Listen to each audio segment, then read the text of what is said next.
안녕하세요. MTN 뉴스체크입니다. 저는 이일호 기자고요. 최근에 한 대기업이 1,000억 원 규모 분식회계를 저질렀고 이를 봐야 할 금융감독원이 이 같은 회계 부정을 인지하고도 제대로 조사하지 않고 방치했다는 주장이 제기됐습니다. 이런 주장을 제기한 분은 바로 국회의원이고요. 이 주장은 한 언론의 종합지에 크게 보도되기도 했습니다. 이런 주장은 사실일까요? 저희 MTN 뉴스체크팀에서 관련자와 당국을 세세하게 취재해서 분석해봤습니다. 앞서 회계부정 의혹을 받는다는 곳은 LS그룹의 계열회사 LS전선이란 곳입니다. 이곳은 2018년부터 총 1,000억 원 규모 출연금을 정부사나 원자력안전위원회에 내고 있는데요. 근데 LS전선이 이 출연금을 내게 된 사건이 있었습니다. 약 10년 전에 사회적 이슈가 됐던 시험 성적서 조작 사태였죠. 저희가 간략하게 이 내용을 먼저 정리를 해드릴게요.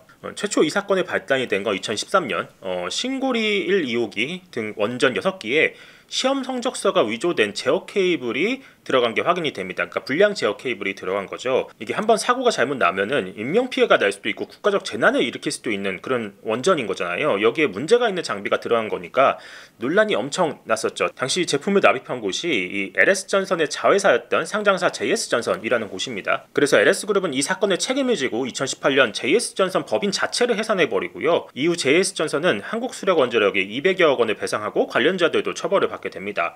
그리고 당시 LS그룹이 사회적으로 약속을 한 게 있습니다. 2014년 LS그룹 회장이 직접 대국민 사과를 하면서 원전 안전 관련 지원금 1,000억 원 규모로 출연 약속을 한 겁니다. 이 사안은 이사회 결의 후에 공시까지 됐습니다. 이렇게 증여 공시가 됐고요. 그리고 최종적으로 LS전선은 2017년 10월에 원자력안전위원회하고 협약서를 체결을 합니다. 이 내용에 따라서 2018년 100억 원 규모 그리고 2026년까지 매년 100억 원 상당의 규모를 출연하기로 약속을 한 거죠. 그리고 최근에 이 건에 대해서 문제를 제기하는 사람이 바로 더불어민주당의 허수정 의원이란 분입니다. 다소 복잡한 주장들이 있으나 저희가 핵심만 딱 요약을 하면요. 일단 LS전선이 이 출연금을 회계상 충당부채로 인식을 해야 되는데 기부금으로 인식을 했다. 라는 겁니다. 이걸 분식회계를 했다라는 건데 이게 회계적 요소가 있어 좀 복잡할 수 있지만 최대한 쉽게 풀어보도록 하겠습니다. 일단 부채라는 건 일종의 의무입니다. 그러니까 충당부채도 당연히 의무겠죠. 이 충당부채가 뭔지에 대해서 설명을 드리려면 요즘 자동차 회사들이 차를 판매할 때 해주는 무상수리를 생각하면 쉽습니다. 예를 들어서 A라는 회사가 있습니다. 이 자동차 회사가 고객한테 차를 팔 때 향후 3년간 10만 킬로까지 무상으로 수리를 해주겠다라는 약속을 한 겁니다. 이 경우에 A사는 이 약속 때문에 미래에 돈을 들여서 무상 수리라는 의무를 수행을 해야 됩니다. 그러니까 이걸 부채로 잡겠죠. 그렇다면 과연 이걸 어떻게 회계 처리를 하게 될까요? 예컨대 자동차 제조 판매회사 A사가 2023년에 차 100억 원 규모 상당을 판매를 한 겁니다. 그러면서 고객에게 최소 3년간 10만 킬로까지 무상 수리를 약속을 한 거죠. 그렇다면은 이 회계 처리는 어떻게 되느냐? 일단 경험적으로 판단을 합니다. 그러니까 무상수리에 드는 비용이 매출의 한 5% 정도 된다라고 하면은 그러면은 100억 원 규모를 판매를 했으니까 거기에 5% 그러니까 약 5억 원에 대해서 판매보증 충당부채라는 것으로 부채를 설정을 하게 됩니다. 그러니까 이 판매보증 충당부채라는 건 뭐냐라고 했을 때 물건을 판 뒤에 나중에 수리를 해줄 때 드는 비용을 예상해서 미리 이렇게 부채로 잡은 거를 판매보증 충당부채라고 하는 겁니다.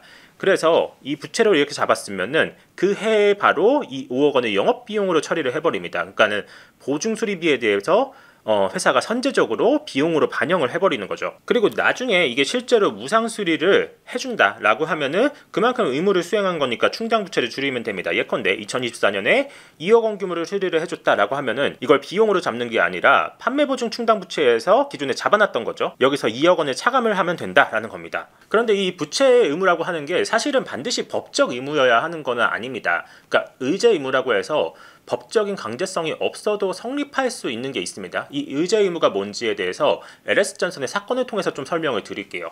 이 의제 의무라는 게 이런 것인데 복잡하니까 좀 사례로 보면요. 일단 LS전선은 2013년 5월에 시험 성적서 조작 사태로 말미암아서 2014년 1월에 LS그룹 회장이 대국민 사과를 하고 출연금을 낼 것이라고 공시를 합니다. 그리고 2017년 10월에는 원자력안전위원회하고 2018년부터 2026년까지 매해 100억 원 상당 총 1,000억 원을 기금으로 출연한다라고 협약서까지 작성을 했죠. 그리고 그해 LS그룹 대표이사가 나옵니다. 그래서 국회 국정감사에서 출연금을 성실히 내겠다라고 공개석상에서 밝혔습니다. 자, 이렇게까지 보면은 원자력 안전위원회로서는 당연히 LS전선이 그 책임을 이행할 거라는 그런 기대를 갖게 됩니다. 이거를 바로 정당한 기대를 갖게 된다라고 이야기를 하고요. 이 정당한 기대를 갖게 될 경우에 최종적으로 의제 의무가 충족이 된다라고 볼 수가 있습니다. 그리고 이 의무를 충족을 하게 되면 LS전선이 내는 출연금은 충당 부채로 잡아야 한다라는 겁니다. 그런데 앞서 말씀드렸다시피 LS전선은 이 출연금을 충당 부채로 잡지 않고 기부금으로 잡았습니다.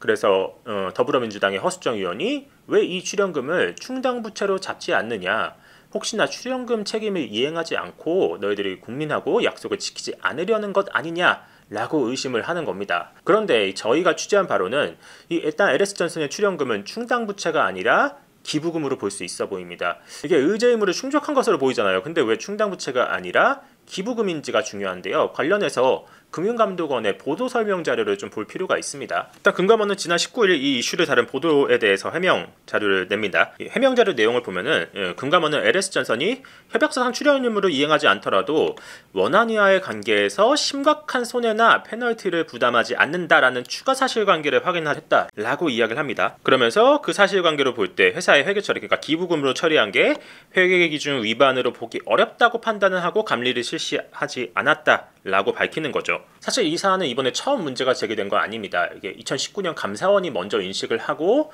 감사원 측 관계자가 금감원 측에 전화를 해서 LS전선이 내는 출연금을 충당부채로 봐야 하는 거 아니냐라는 그런 문의를 했습니다. 그래서 금감원에서 이 건을 이미 살펴본 바가 있었죠. 이와 관련해 허수정 의원은 금감원이 2019년 이 건과 관련해서 감사원의 심사 요청에 따라 내부 검토 보고서를 만들었다라고 이야기를 합니다. 그 내용을 좀 보면요.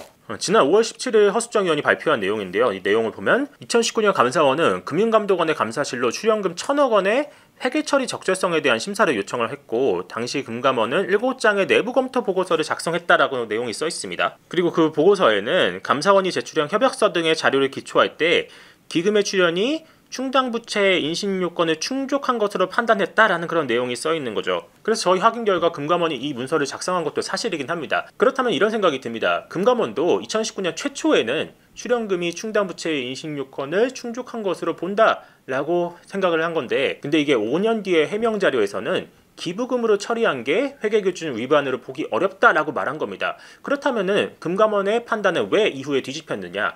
그러니까 허수정 의원은 이게 석연치 않다라고 주장을 하는 것이죠. 그런데 관련해서 저희가 취재한 바로는 금감원이 기본적으로 입장을 바꿨다고 보기는 어렵습니다. 앞서 보셨던 보도 설명 자료를 같이 다시 보시면요. 일단 금감원은 2019년 4월에 감사원에서 LS전선의 회계 처리 관련 조사 요청을 받은 사실은 없다라고 이야기를 합니다. 이게 무슨 말이냐? 2019년 4월 당시 금감원은 감사원이 유선 질의를 한 거에 대해서 비공식 유선 질의에 적용되는 일반적인 절차에 따라서 감사원에서 제시한 협약서하고 출연기획에만 기초로 해서 원론적인 답변을 했을 뿐이다. 사실상 충당부채로 판단할 사실이 없다라고 써있죠. 여기서 비공식 유선 질의에 적용되는 일반적 절차라는 거는 쉽게 말해서 그냥 약식 검토해서 유선 답변을 했다라는 겁니다. 이게 뭐 자문 교수 등이 참여를 해가지고 공식 회의를 열고 이거에 대해서 공식적으로 확인하는 그런 절차는 없었다라는 뜻인 거죠. 그러면서 금감원은 이 회계 질의가 통상 복잡한 사실관계에 기초된 경우가 많아서 제시한 자료나 파악된 사실관계가 변경될 경우에는 답변이 달라질 수도 있다. 특히나 이 유선 질의, 그러니까 감사원이 한 유선 질의 같은 경우는 그 성격상 한계가 상당히 크다. 그래서 확정적인 판단이나 답변을 하지 않고 있다. 이 건뿐만 아니라 다른 유선 질의도 동일하게 적용된다라고 이야기를 하는 거죠. 그러니까 쉽게 말해서 감사원이 자신들에게 문의한 것은 비공식적인 유선상의 질의였다. 그리고 금감원은 그에 따라서 매뉴얼상에 약식 검토한 후에 답변을 했다라는 겁니다. 그러면서 협약서하고 출연기획에만 기초해서 회계기준사상 원론적인 답변을 했을 뿐 금감원은 사실상 이거를 충당부채로 판단한 사실은 없다라고 밝히는 거죠. 저희가 알아본 바로는 금감원 측 관계자는 최초 내부 자료에서 충당부채의 인식요건을 충족한 것으로 보인다라고 쓴 것은 맞습니다. 다만 이거는 세부적인 내용을 보지 않고서 1차적 판단으로 쓴 것이고요. 이후에 감리부서에서 세부 내용을 다 확인한 결과 이 출연금에 대해서는 회계적으로 충당부채가 아니라 기본금이 맞다라고 봤다라는 겁니다. 그런데 여기서 이런 의문이 생깁니다. 이게 회계기준서상 LS전선의 출연금은 앞서 보셨다시피 의제 의무를 충족한 것으로 보이는데, 그렇다면 금감원은 왜 이게 충당부채가 아니라 기부금이라고 봤을까요? 왜 그런지에 대해서 일단 회계기준서를 해석하는 실무 의견서를 볼 필요가 있습니다. 여기에는 의제 의무의 디테일한 정의가 나와 있는데요. 저희 한번 같이 관련 내용을 볼게요. 앞서 말씀드렸다시피 LS전선의 출연금에 대해서는 상대방으로 하여금 정당한 기대를 갖게 했습니다. 실제로 이와 관련해서 회사가 협약서도 작성을 했고, 그리고 사회적으로 약속도 했고 공시도 했고요. 그리고 대표이사가 국정감사에 나와서 출연금을 성실하게 내겠다라고 밝히기까지 했습니다. 그러니까 원자력 안전위원으로서 당연히 LS전선이 그 책임을 이행할 거라는 정당한 기대를 갖게 된다. 이게 바로 의제 의무를 충족하는 게 아니냐라는 겁니다. 근데 금감원의 실무 의견서를 보면은 이런 내용이 나와 있습니다. 그러니까 거래 상대방의 정당한 기대가 과연 무엇이냐, 특정 경우에 있어서는 거래 상대방의 정당한 기대를 인정하지 어렵다라는 내용이 나옵니다. 이렇게 네 가지가 있는데 이 네 가지 중에서 이 두 번째가 중요합니다.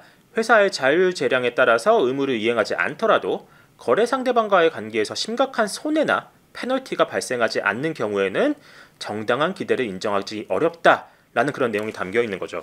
그리고 금감원은 이 협약서의 내용을 보니까 실상 LS전선의 출연금은 이 가운데 이 2번에 해당한다고 본 겁니다. 그러니까는 LS전선이 출연금을 안 내더라도 심각한 손해나 페널티가 발생하지 않는다라고 본 거죠. 실제로 저희가 협약서 내용을 보더라도 이 출연금을 내지 않을 경우에 LS전선에 뭐 지연이자 같은 페널티를 준다거나 혹은 법적 손해를 입힐 수 있다라는 식의 강제성 있는 문구는 안 보입니다. 다만 원안위에 협력해서 출연 계획을 성실히 이행하기로 했다라고만 써 있죠.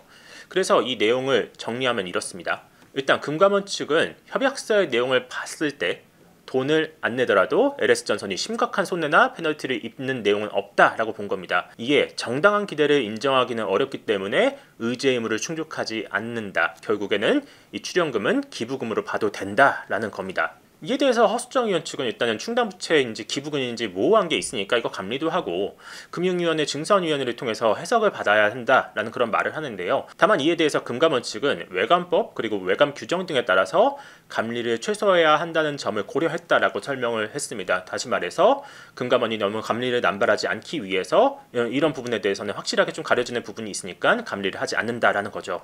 사실 이 문제가 최초로 시작된 거는 LS전선이 코로나19 당시에 출연금을 덜 냈기 때문이기도 합니다. 구체적으로는 2020년에 출연금을 아예 안 냈고요. 2021년엔 80억 원만 냈으니까 당초 냈어야 될 돈 가운데 120억 원 이하를 안 냈습니다. 그래서 현재까지 낸 돈은 480억 원, 그리고 2026년까지 앞으로 3년 남았죠. 내야 될 돈이 약 520억 원 정도 남은 상태입니다. 그런데 사실 이 LS전선하고 원안위 간의 협약서를 보면은 LS전선이 출연금을 덜 준 근거 조항도 있습니다. 협약서 내용인데요. 이 중에 4조를 보면요. 4조에 이렇게 나와 있습니다. 출연 계획은 LS전선의 경영 환경 등 상황에 따라서 변경이 필요한 경우에는 원안위의 사정통지에 변경을 할 수 있다라는 그런 내용이 써 있는 거죠. 저희가 원안위한테 물어봐서 답변을 받은 바에 따르면 당시 LS전선은 코로나19로 인한 경영 상황 악화 등으로 인해서 원안위 측에 출연금 감액 요청을 한 겁니다. 그리고 원안위는 이를 받아들였다고 해요. 다만 이때까지 안 낸 돈에 대해서는 원안위 측이 LS전선에 지속적으로 출연을 하라고 독려를 하고 있다라고 밝혔고요. 그리고 LS전선 측도 저희 이슈체크팀에 우리가 이거 사회적 약속까지 했고 그리고 협약서까지 썼으니까 앞으로 정해진 기간 내에 출연금을 완납하기 위해서 최선을 다하겠다라는 입장을 밝혔습니다. 그래서 취재 내용을 정리하면 이렇습니다. 일단 금감원이 LS전선의 출연금을 충당부채가 아닌 기부금으로 본 데는 분명한 이유가 있습니다. 협약사상에 이를 이행하지 않더라도 심각한 손해나 페널티가 생기지 않고 이에 의제 의무를 충족하지 않기 때문에 충당부채로 보기는 어렵다. 기부금으로 보는 게 맞다라고 판단을 한 거죠. 그래서 결론적으로 이번 LS전선의 출연금 이슈는 회계 이슈이긴 하지만 실제로는 회계 처리를 어떻게 하느냐보다 더 중요한 게 있습니다. 바로 LS전선이 국민과의 약속한 출연금을 잘 내느냐가 중요하다라는 겁니다. LS전선이 향후 이 출연금을 잘 내는지는 저희 이슈체크팀에서 꾸준히 지켜보도록 하겠고요. 이번 이슈체크는 여기까지입니다. 저희는 다음 시간에 더 재미있고 유익한 주제로 찾아오겠습니다. 감사합니다.